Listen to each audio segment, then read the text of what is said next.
بسم الله الرحمن الرحيم. هل أتاك حديث الغاشية؟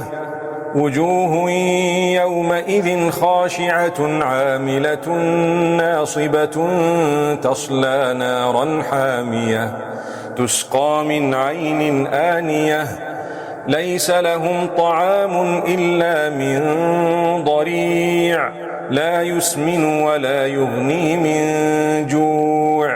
وجوه يومئذ ناعمة لسعيها راضية في جنة عالية لا تسمع فيها لاغية فيها عين جارية فيها سرر مرفوعة وأكواب موضوعة ونمارق مصفوفة وزرابي مبثوثة. أفلا ينظرون إلى الإبل كيف خلقت وإلى السماء كيف رفعت وإلى الجبال كيف نصبت وإلى الأرض كيف سطحت.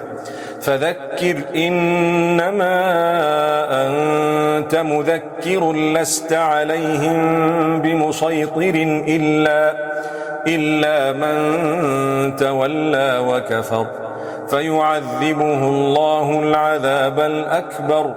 إن إلينا إيابهم ثم إن علينا حسابهم.